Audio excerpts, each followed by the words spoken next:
I'm out with a new machine today. I bet you can't guess what it is. It's in the title, isn't it? That's on me.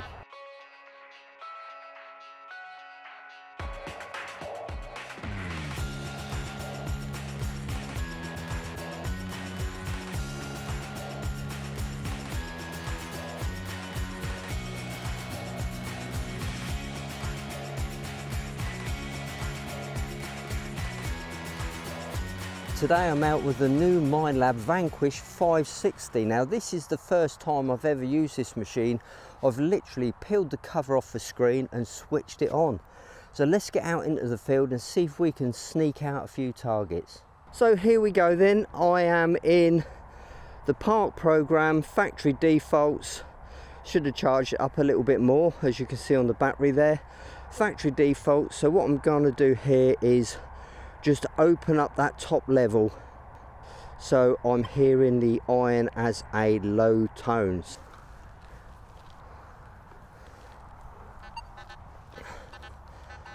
Iron.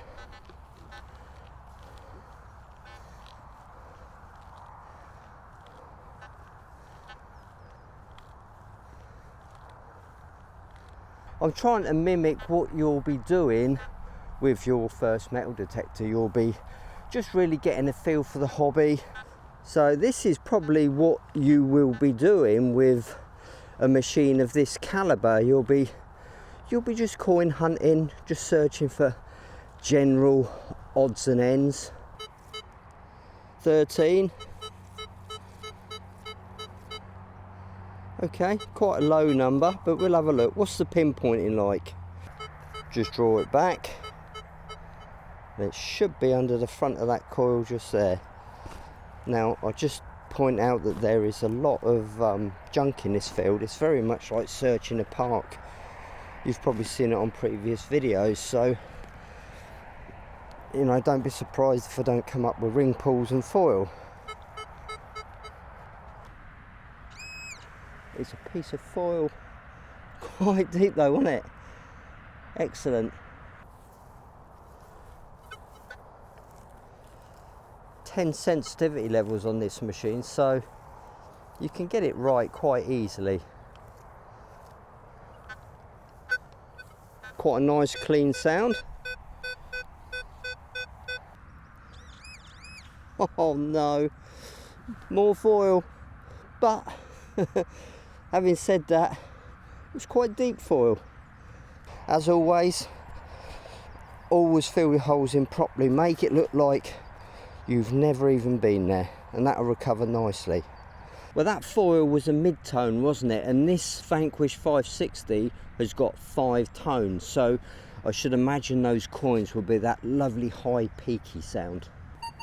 That's a bit different. Now that's got the high peaky sound like I talked about earlier, and it's coming up at 60. Let's try that pinpoint button, see how that works. See the top bars at the top? It's a coin, I can see it. Don't know what sort of coin it is. Maybe it's a button, you know, because there's some, can you see that sort of markings on it? But anyway, it's the right shape, right size. I'll take that. You see, by using those tones, you can cherry pick the bigger coins because they come up as a high tone. So if your field's contaminated with foil and ring pulls, you can still have a great day just coin hunting. You can hear the iron bubbling away in the background, so there's quite a bit of iron here. Now, I'm not going to dig that one because it's coming up at 1, 2, 1. Of course, if you're searching an ancient site looking for Roman or small medieval coins, then they will come up as low numbers and you can't afford to ignore them. But today, coin shooting, we can just hit those big targets. That's coming up at 5, I'm going to ignore it.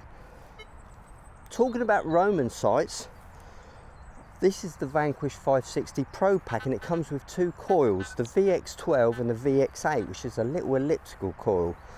And I'm going to try that on a Roman site very soon. Plus, I'm going to be using this coil on the beach, but that's for future videos.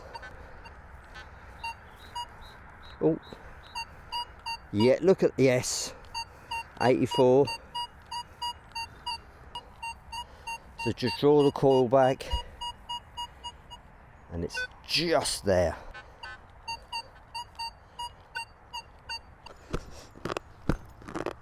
Ooh, that is solid chalk. Oh, I'm not going to move that. Let me just show you on the camera, guys, what I'm trying to deal with that.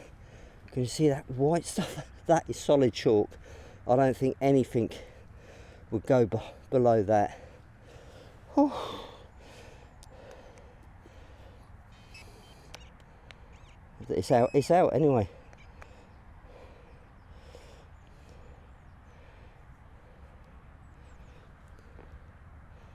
Silver coin. First silver with a Vanquish 560. Yay! That was quite deep. So it must have just been sat on the top of that chalk. There you go. I can see the date on it. It's such a nice coin. 1920 florin, George V, I should imagine. Yeah, I'm pleased with that.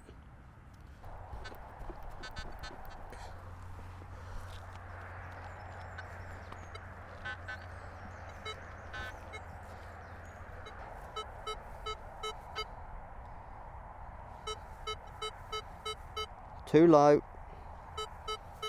I think what Minelab have done here, they've superseded that Vanquish. So they've kept the Vanquish in their range, just made it better. Frequencies, this 560 runs off multi-frequency. There's no single frequency option on this machine. So being multi-frequency, it's going to work on the wet sand. Just one observation here, just to make you guys aware of things. Noise cancel, there's no actual physical noise cancel on the menu. So to noise cancel this machine, you have to turn it off and on. And that's the only way you can noise cancel this machine. So if you're getting EMI, you have to turn the machine on and off, and then you lose all your settings you were using. Don't know whose idea that was.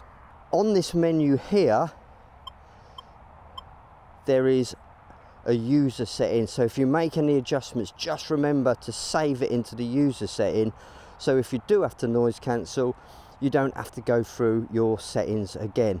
For those of you new to metal detecting, what is noise cancel? Well, when you're out detecting, you might be under power lines, there might be other metal detectors nearby, and they all compete for a certain frequency. Now, if your detector's on that frequency, you need to shift channels, you need to find a clean channel, and that's what noise cancel does. And it's a very important feature, especially with multi-frequency machines.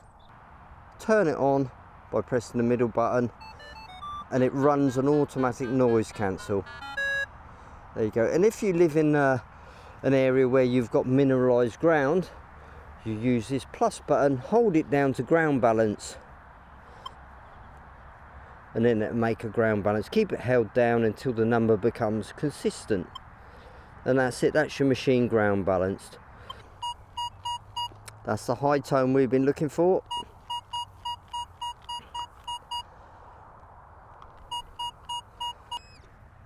I can see something down there. That's a big old lump of a coin, isn't it? Oh.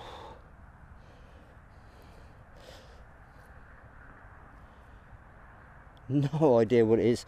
I'll give it a clean up and I'll post it up. I think there's something on it, you know. Well, initially looking at this Vanquish 560, I thought to myself, it hasn't got that many features. It's quite a basic machine, but having used it for the first time, I'm thinking, well, what features do I need? Everything's done. You know, it really does do the thinking for you, this machine. You literally switch it on and then go and find some coins. Isn't that what metal detecting's about? 36, 37.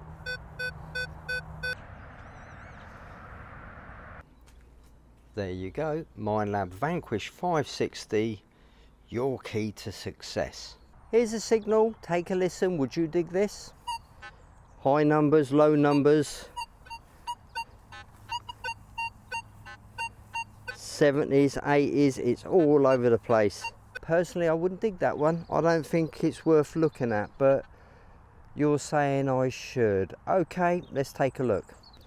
And that's what it is. It's a broken nail. I was right, and you said dig it. Hi-ya! Yes, that's a nice one. 71, 72. I must admit the target IDs on this is pretty consistent.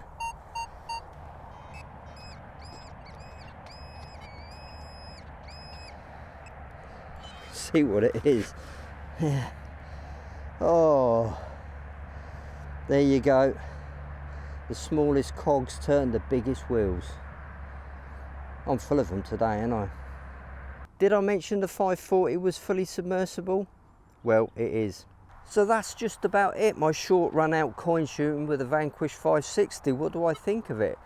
Well, I think it's a very capable little machine. And it's made for a certain demographic. Those of you who are new to the hobby and want to get into it confidently with a good machine. Those of you who perhaps want a backup machine for a member of the family or something like that. I will be taking this Vanquish 560 out onto a Roman site with that VX8, that little elliptical coil, to see how it does there. That'll be an interesting test, and also on the beach. So that's it, guys. Let's go back to the office quickly and I'll run you through the menus and features. So this is the 560 Pro pack, so it comes with two coils, the V12X and the V8X, plus the ML60 wireless earbuds. So let's have a look at this interface. Along the top there we have our discrimination level, what targets are rejected and what targets are accepted. So the accepted range is the dark range. Icons at the top, they're the ones which are in use. Battery level, sensitivity adjustment, target ID, and a depth meter down the side there. Now these are the factory default programs, and you've got a few to choose from. Let's have a look. Park, field, beach, and you've got a user custom slot. So if you make any adjustments to the other three factory default programs, you can save it here as your favorite. So let's go back to the default park program and have a look at some of these different settings. First of all, you'll see there we have the volume level. These plus and minus keys go up and down, so you can turn the volume up to 10 or down, whether you're using the speaker or the headphones. And next we have the accept reject range. So we can change some of these accepted or rejected ranges by selecting the icon. There it goes, look. Let's say we want to accept that target there. We just hit the button, bottom left, and we hit the button, bottom left, again to reject it. So you can make your own custom discrimination pattern there. Okay, let's go along one more. This is the iron bias. So if your site gets a little bit choppy, lots of false signals from iron, you can raise or lower the iron bias just to settle the machine down. The default is at 2 and that's maximum, so we can come down to -1, that's the minimum, and then we go up to offer more filtering.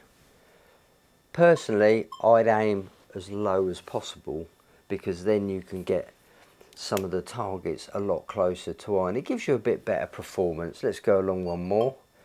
Now this is the backlight, so this is pretty cool. So you see the icon at the top there, which means we have the backlight on. Now we have the backlight off. Now if we go to number 2, this is really cool. Hey, look at that, that really lights it up, love it. So 2's the maximum on that one. In fact, why not? Should we stay on 2?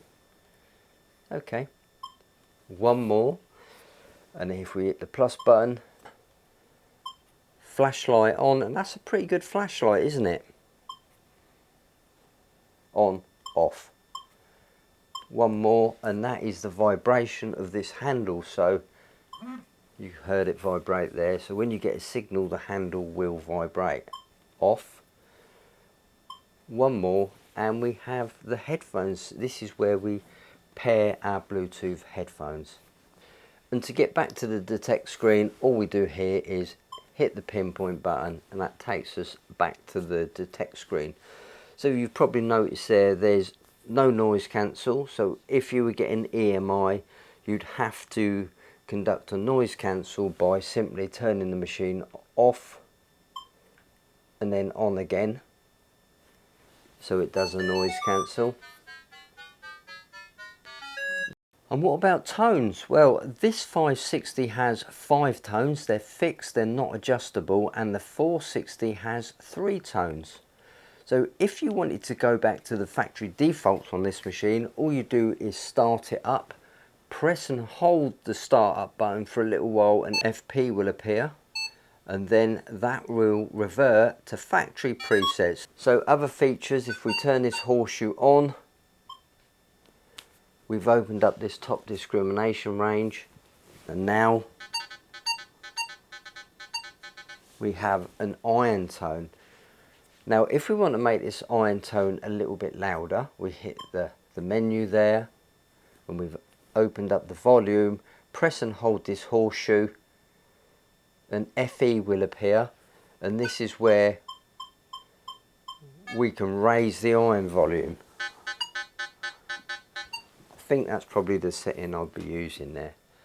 So let's hit the pinpoint button just to get out of the screen. Pinpoint button, here we go. Press and hold.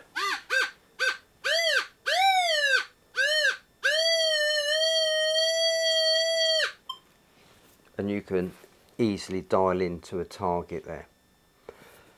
Okay, what else have we got? Ground balance button. So if we want to do a ground balance, we just press and hold this one while pumping the coil gently up and down, and it will make a calibration if you've got mineralized ground. 0 is the default. Here in the UK, I don't think you really need to ground balance, so don't worry about that too much. So let's say we've made a custom program and we want to save it in our custom program slot. All we have to do is press and hold this one down, and ST will appear telling us we've now saved our settings into our custom program. Again, this uses a multi-IQ, it's a multi-frequency machine. So having spent a bit of time on this machine, what would I change? Well, first of all, I think there should be a noise cancel on the faceplate rather than turning the machine on and off again. I don't really get that. And also, I'd like to see some more adjustments within the tones, because this is a fixed 5-tone. And I'm a 2-tone person for those Roman sights and things like that. But I get it, it's an entry-level machine for beginners. As you advance with your Minelab journey, you can then get a machine with more features and more functionality, really. I fully understand that. So based on what I've got here, I think it's quite an impressive little machine with some great build quality. So have a look at the Crawford's website, see if you can get yourself a deal, and tell them Gary sent you. Bye for now.